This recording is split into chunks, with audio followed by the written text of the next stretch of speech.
نحمده ونصلي على رسوله الكريم اما بعد اعوذ بالله من الشيطان الرجيم بسم الله الرحمن الرحيم ان الله خالق الحب والنوى يخرج الحي من الميت ومخرج الميت من الحي ذلكم الله فأنا تؤفكون خالق الإصباح وجعل الليل سكنا والشمس والقمر حسبانا ذلك تقدير العزيز العليم وهو الذي جعل لكم النجوم لتهتدوا بها في ظلمات البر والبحر قد فصلنا الآيات لقوم يعلمون وهو الذي أنشأكم من نفس واحدة فمستقر ومستودع قد فصلنا الآيات لقوم يفقهون وهو الذي أنزل من السماء ماء فأخرجنا به نبات كل شيء فأخرجنا منه خضرا نخرج منه حبا متراكبا ومن النخل من طلعها قنوان دانية وجنات من أعناب والزيتون والرمان مشتبها وغير متشابه انظروا إلى ثمره إذا أثمر وينعي إن في ذلك لآيات لقوم يؤمنون صدق اللہ العظیم۔ ہم نے دیکھا کہ توحید کا بیان چل رہا ہے اور توحید کے ضمن میں مشرکین کا یہ بار بار مطالبہ تھا کہ رسول اللہ صلی اللہ علیہ وسلم معجزات دکھائیں۔ اللہ رب العزت نے ان آیات میں قدرت کے وہ معجزات بیان کیے ہیں کہ ان معجزات کے ہوتے ہوئے کسی اور معجزے کی ضرورت ہی کیا ہے۔ فرمایا کہ ان اللہ خالق الحب والنوى، اللہ وہ ہے جو دانے اور گٹھلی کو پھاڑتا ہے۔ اب دانہ زمین میں بویا جاتا ہے یا گٹھلی زمین میں بوئی جاتی ہے تو وہ کون ہے جو اس کو پھاڑتا ہے اور پھاڑ کر اس سے کمپوڈ کو نکالتا ہے؟ فرمایا یہ معجزہ ہے۔ معجزہ اور کیا ہوتا ہے؟ معجزہ یہی ہے، تمہاری آنکھوں کو کچھ نظر نہیں آ رہا، تم تو اپنی طرف سے زمین میں دانے کو دفن کر کے گھر واپس آ جاتے ہو، ذمہ دار یہی کام کرتا ہے۔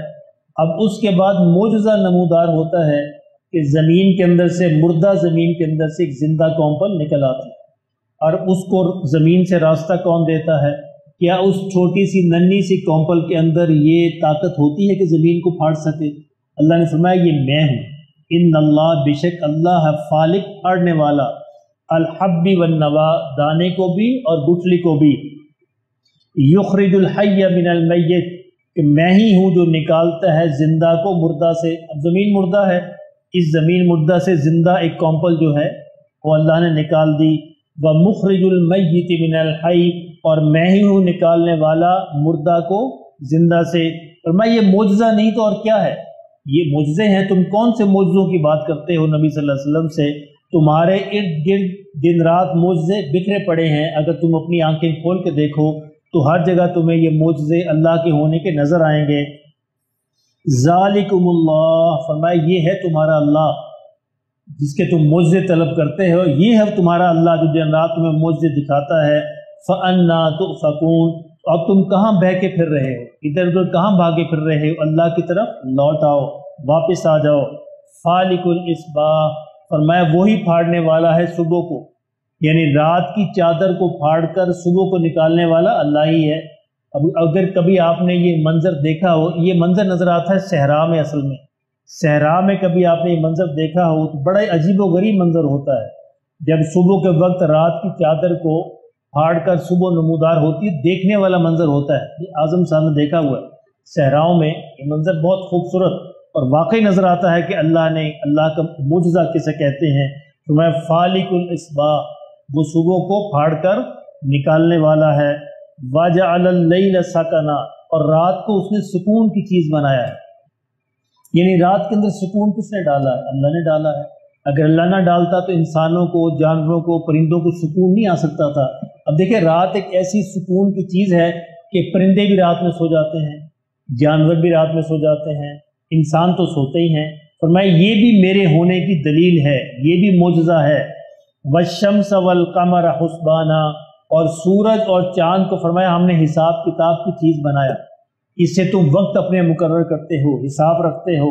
دنیا کے اندر دو ہی کیلنڈر ہیں، شمسی کیلنڈر یا قمری کیلنڈر، یا سورج سے ناپا جاتا ہے یا چاند سے ناپا جاتا ہے۔ فرمایا یہ بھی ہم نے مقرر کیے ہیں. اب یہ معجزہ نہیں اور کیا ہے؟ ذالک تقدیر العزیز العلیم. فرمایا یہ ایک معین ہے، یعنی ایک اندازہ ہے. کس نے مقرر کیا ہے؟ اسی غالب حکمت والے نے جو علیم بھی ہے، جاننے والا بھی ہے، غلبے والا بھی ہے. اسی نے سورج اور چاند کو اس ڈیوٹی پر لگا دیا ہے. اگر وہ نہ لگائے کوئی کچھ بھی نہیں کر سکتا. رات کا آنا، دن کا نکلنا، سورج اور چاند کا نکلنا، غروب ہونا، اور اس سے وقت کا حساب کتاب لگانا، فرمایا یہ ہم ہیں جو اس کو لگا دیا ہے.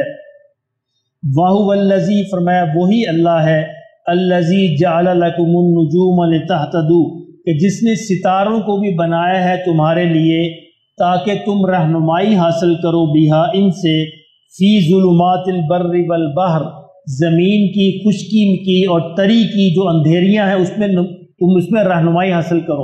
اچھا، سورج چاند کا اپنا ایک کام ہے، ستاروں کا اپنا ایک کام ہے کہ یہ راستے بتاتے ہیں. آج بھی جو راستے، جدید راستے ہیں، وہ ستاروں کی مدد سے معلوم کی جاتے ہیں. فرمایا کہ ہم نے ستارے اس لیے بنائے ہیں کہ تاکہ تم رہنمائی حاصل کرو ان میں، زمین کی اندھیروں میں اور سمندر کے اندھیروں میں. یہ ستارے ہیں تمہیں راستہ دکھاتے ہیں. پرانے زمانے میں جو ہوائی جہاز اڑتے تھے، آپ تو جی پی ایس کے زمانے آ گئے، کمپیوٹرائز سسٹم ہو گئے. وہاں پہ باقاعدہ ایک نیویگیٹر کی ایک سیٹ ہوتی تھی، ایک عہدہ ہوتا تھا جو پائلٹ کے ساتھ بیٹھتا تھا. وہ ستاروں کو دیکھ کر پائلٹ کو راستہ بتاتا تھا. اب اسی کام میں انسٹرومنٹ سے لے لیا ہے، اب نیویگیشن ہے اور وہ جی پی ایس آ گئے ہیں. لیکن بیسیکلی یہ انسان رہنمائی ستاروں ہی سے لیتا ہے. تو ستارے ہی یہ راستہ بتاتے ہیں، رات کے وقت کدھر جانا ہے، یا اندھیرے میں نے کس طرف سفر کرنا ہے. صحرا میں یہی کام آتے ہیں، سمندر کے اندر یہی کام آتے ہیں، اور کوئی وہاں پہ چیز نہیں ہوتی جو راستے کو معلوم کرنے کے لیے، تو ستاروں کی ڈائریکشن دیکھ کر راستہ معلوم کیا جاتا ہے. فرمایا یہ ہم ہی ہیں جنہوں نے ستاروں کو اس ڈیوٹی پر لگا دیا. اب یہ معجزہ نہیں اور کیا ہے؟ وَقَدْ فَصَّلْنَا الْآيَاتِ، فرمایا اسی طرح ہم اپنی آیات کو کھول کر بیان کرتے ہیں. لِقَوْمٍ يَعْلَمُونَ، ہر اس قوم کے لیے جو واقعی جاننا چاہے اس کو ملے گا. جو جاننا ہی نہ چاہے اپنی آنکھیں بند کر لے اس کو ہدایت نہیں ملے گی. وَهُوَ الَّذِي أَنشَأَكُم مِّن نَّفْسٍ وَاحِدَةٍ، فرمایا یہ ہم ہی ہیں جس نے تم کو پیدا کیا ایک ہی جان سے، یعنی آدم علیہ السلام سے ایک ہی جان سے ہم نے پیدا کیا. اب یہ معجزہ نہیں اور کیا ہے؟ فَمُسْتَقَرٌّ، پھر ہم نے تمہارا ایک جائے قرار ٹھہرا دی زمین میں، یعنی اتنا عرصہ تم نے زمین پر ٹھہرنا ہے. وَمُسْتَوْدَعٌ، اور تمہارے لیے ایک جائے امانت بھی رکھی. مستودع کہتے ہیں سٹور کو، جدید سٹور کو مستودع کہتے ہیں، جہاں چیزوں کو محفوظ رکھا جاتا ہے. تو فرمایا اسی طرح زمین میں تمہاری جائے قرار ہے اور زمین کے اندر تمہاری جائے امانت ہے. زمین کو ہم نے یہ حکم دیا ہے کہ تم کو محفوظ رکھے اور پھر واپس لوٹا دے جب ہم چاہیں. یعنی انسان زمین کے اوپر رہے گا، یہ مستقر ہے، اور پھر زمین کے اندر چلا جائے گا، یہ مستودع ہے جہاں پہ اس کو محفوظ رکھا جائے گا. پھر جب اللہ چاہے گا وہ زمین اس کو واپس لوٹا دے گی. قد فصلنا الآیات، فرمایا اسی طرح ہم اپنی آیتوں کو کھول کھول کر بیان کرتے ہیں.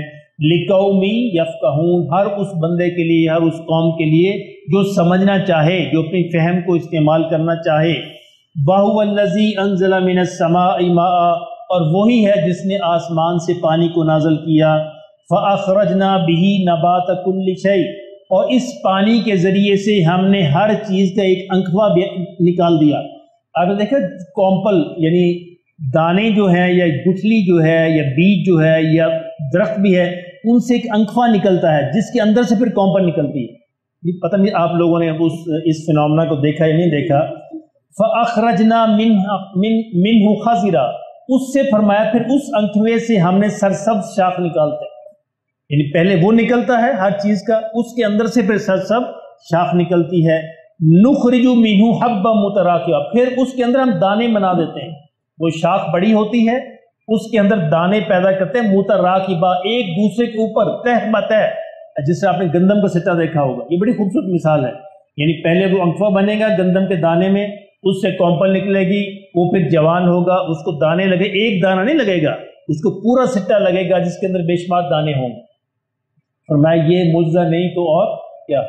یعنی مردہ زمین سے، مردہ دانے سے ہم نے ایک زندہ معجزہ جو ہے نکال کر تمہیں دکھا دیا. اور میں یہ ہم نے ہی نکالا ہے. وَمِنَ النَّخْلِ مِن طَلْعِهَا قِنْوَانٌ دَانِيَةٌ، اگر یہ نہیں تو کھجور کو دیکھ لو، کھجور کے درخت کو دیکھ لو، مِن طَلْعِهَا قِنْوَانٌ دَانِيَةٌ، اس کے بھی جو شگوفے ہوتے ہیں اس کے اندر سے ہم خوشے نکالتے ہیں جو لٹکے ہوئے ہوتے ہیں۔ اب کھجور کے خوشے کبھی آپ نے دیکھا ہو تو ان کو باقاعدہ تھیلیاں چڑھائی جاتی ہیں، اتنے خوبصورتی سے لٹکتے ہیں تاکہ جانور پرندے خراب نہ کریں، وہ پورا کے پورا اتنا بڑا خوشہ جو ہے وہ اس کے ساتھ لٹکا ہوا ہے۔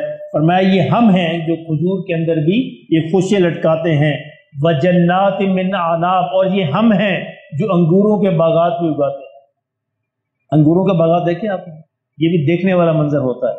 وَالزَّيْتُونَ، اور زیتون کے باغات ہم اگاتے ہیں، وَالرُّمَّانَ، اور انار کے باغات ہم اگاتے ہیں، مُشْتَبِهًا وَغَيْرَ مُتَشَابِهٍ، ان میں سے کچھ تو آپس میں ملتے جلتے ہوتے ہیں اور کچھ نہیں ملتے جلتے، یعنی ایک ہی باغ میں ایک ہی درخت پر کچھ پھل ایسے ہوں گے جو آپس میں ملتے ہوں گے جن کا ذائقہ بھی ملتا ہوگا، اور کچھ پھل ایسے ہوں گے جن کا ذائقہ ان سے مختلف ہوگا۔ فرمایا یہ ہمارے ہونے کی علامت ہے۔ انظروا الی ثمری، لوگوں ان پھلوں کو دیکھو، ان کو دیکھو۔ معجزہ کیوں مانگتے ہو؟ یہ بذات خود ایک معجزہ ہے۔ اذا اثمرا، جب یہ پھل لگتے ہیں، وینعہ، اور جب یہ پکتے ہیں، یہ بھی میرے حکم سے لگتے ہیں، میرے حکم سے پلتے ہیں، پکتے ہیں۔ فرمایا یہ بھی میرے ہونے کی علامت ہے۔ ان فی ذالکم لآیات لقوم یؤمنون، فرمایا یہ وہ آیاتیں ہیں جن کے اندر ہماری نشانیاں ہیں ہر اس قوم کے لیے جو ایمان لانا چاہے، جو ماننا چاہے، اور جس نے یہ فیصلہ کیا کہ ماننا ہی نہیں ہے تو پھر اس کے لیے کوا ہمیشہ سفید ہوتا ہے، جو مرضی آپ کہتے رہیں تو وہ تو نہیں مانے گا۔ اب اللہ نے یہاں پہ کتنی معجزات گنوا دی، ان سب کے ہوتے ہوئے معجزوں کی کیا ضرورت؟ اگر تم ان کو نہیں مانتے، ان کو دیکھ کے اللہ کے خالق اور مالک ہونے کو نہیں مانتے، پھر تم کسی بھی معجزے پر ایمان نہیں لاؤ گے۔ اللہ پاک ہمیں بھی یہ ایمان نصیب فرمائے۔